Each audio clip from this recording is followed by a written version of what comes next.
This is like a silent one. It's one of those French mine artists.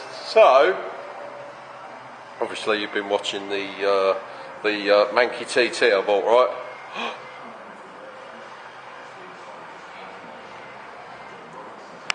Just a little snipper. No, come with me.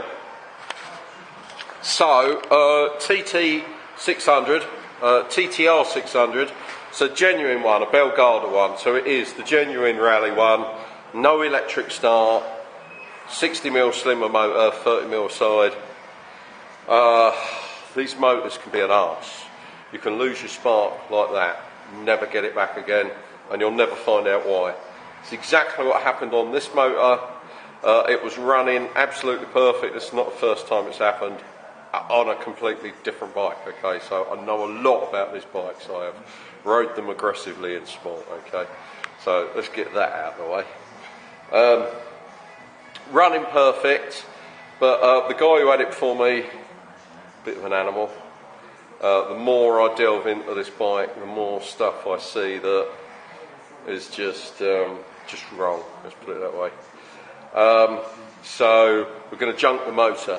Yeah, there's too many telltale signs that someone's been working on it who has no idea what they're doing.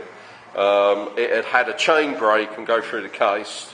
Number one, you never let your maintenance drop to the point where you break a chain, it goes through the case. It doesn't happen.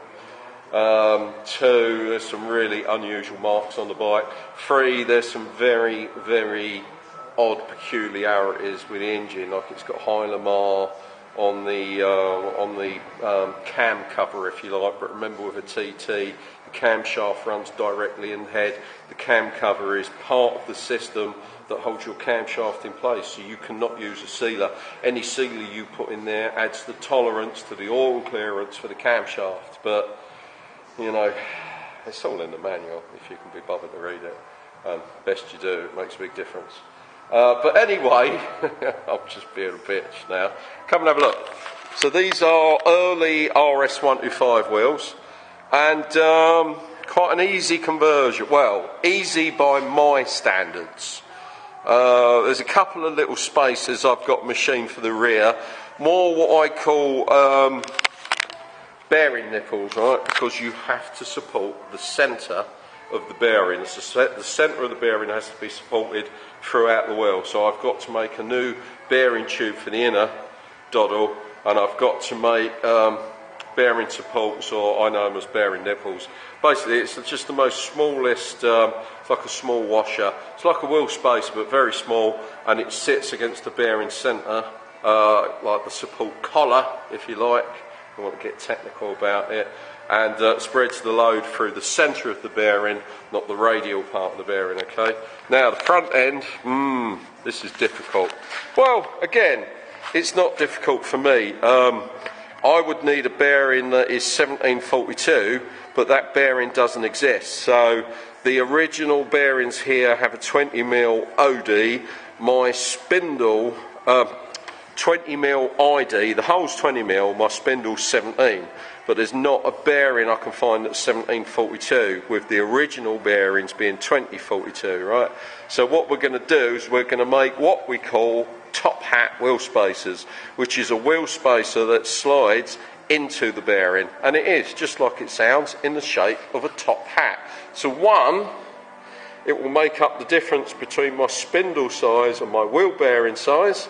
Also, it will then act as the spindle spacer. Once I've got the wheel in the middle, and I'm happy with it both ends, and the wheel alignment comes up okay, then I can start setting the discs up. This is a point where most people are going, oh, you should really do your discs first. I make brake discs. Now then, young man. Did I tell you that my cat litter box is haunted by Jimmy Savile? I shit you not. And my windowsill.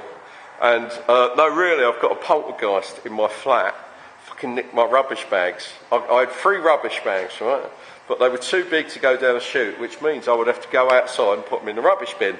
However, it was raining and I had no shoes on. So I left them there at night, right? Got up in the morning, came out, the fucking rubbish bins are gone. The rubbish bins. The 3 bags are gone. I'll tell you what, I'm going home now. The 3 bags are gone. Someone had nicked my bags. And then, right, every morning, regular as clockwork, I empty out my litter trays, yeah? I put the cats out, then I do the litter tray. Quite clever like that, see? And then I get home, and I don't let the cats in, I let them out for another hour, so when they come in, they're actually hungry. And I come in, there's a pee-pee puddle in the litter box. I haven't made the connection with Jim and Savile yet, but I will do. Now then. Battlefield 1 tonight. My first decent go. Had a little play this morning for 20 minutes. But as you know, I had to get to work. So I'll see you all later, chaps. You look after yourself. And project part 2. Where's it gone? TT in the background there. TT. Oh, it's TT. Ha ha. Got a TT. Ha ha. I'll see you later, lads. Ta-da. Bye bye.